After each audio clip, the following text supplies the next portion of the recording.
Master Ken here with another secret street fighting tip. According to the internets, there is a new apex predator on the loose that may threaten our very existence. It is called a murder hornet. Now, I don't know how many murders it's committed, but if the word murder is in the name, it's probably a lot. As if 2020 wasn't already enough of a bullshit sandwich, we may soon all be the victims of a deadly sting operation. That's why today's video is all about how to fight a murder hornet.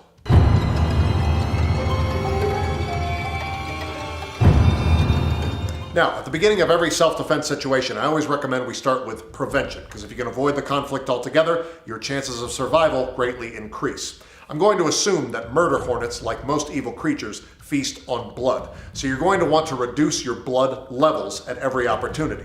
You can do this one of two ways. You can go to a blood bank and have it extracted professionally, or if you work odd hours like I do, you can just extract it yourself. Just poke a hole in yourself, get a plastic baggie. Just remember to stop before you feel dizzy, because then it's harder to get help. Then just swing by the blood bank and shove it in the mail slot. Just sort of squish it through the mail slot. And I assume it ends up in its proper destination after that. I've never checked. But they've also never told me to stop. I assume if they didn't want me to do that, I would have gotten a letter or something.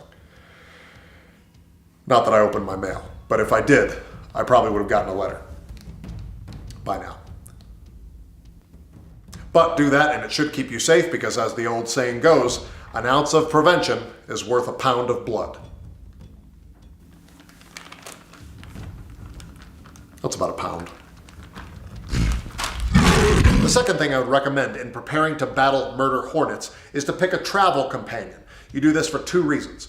One, they are either very fit and well trained so they can team up with you to battle the hornets, or two, they are untrained and out of shape so you can sacrifice them and save yourself. So remember, you don't have to be able to outrun the hornets, you just have to be able to outrun your friend. So you might want to pick someone that's a little heavy or has a gimpy leg. Also be aware that you might be the weak one. So if someone you know is very fit and better trained than you are, and they ask you to be their murder hornet travel companion, you might be the gimp. Once you have picked your murder hornet travel companion, you also want to make sure at all times that you have some honey available.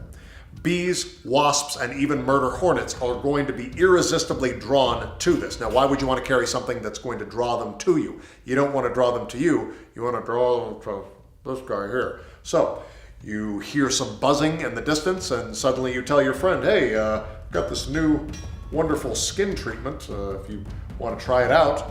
And they say, oh yeah, that sounds really great. And then you just sort of just lightly apply some honey. Just sort of rub it around the forehead, up in the hair, and get it in their hair. In Russia, they actually call this a honey pot. This is where they'll use this to catch diabetics that are spies. A lot of people don't know that, but spies are also diabetics. So they will entice them. When they're having low blood sugar, they'll say, oh, just come over to this person and lick their face. They actually usually smear honey on the crotch, which puts the spy diabetics in a very difficult position. Not just physically, but ethically. Russians do a lot of things differently. It's important to learn about other cultures. Now it's time to do battle with the murder hornet. You're going to want to have a blunt instrument close by, and when you hear the murder hornet approaching to sting all the honey off of your friend's face, you're going to use him as a backstop. You know that you cannot crush an insect unless you have something to crush it against. That's what your friend is here for. So I'm going to wait until it approaches and crush the hornet against my friend's body.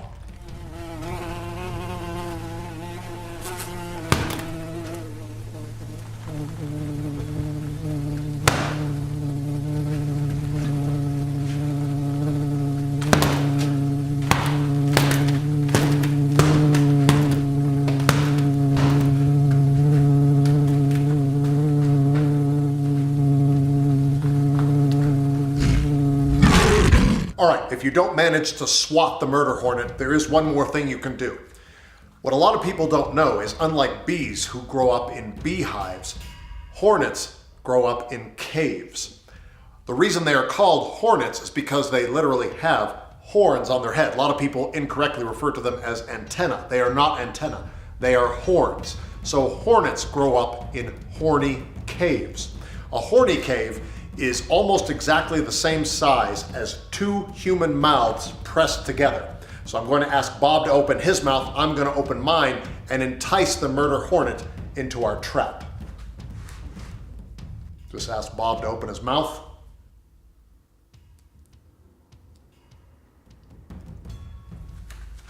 Now we wait for the murder hornet to approach.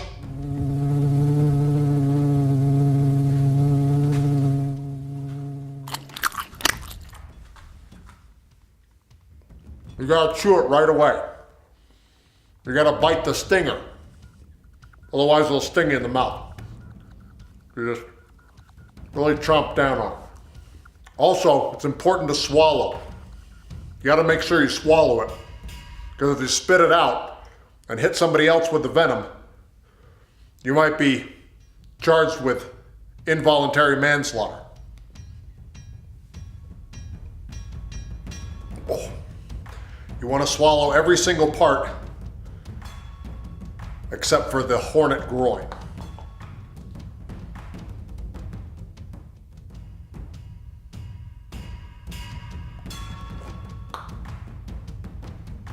Because as always, we re-stomp that groin.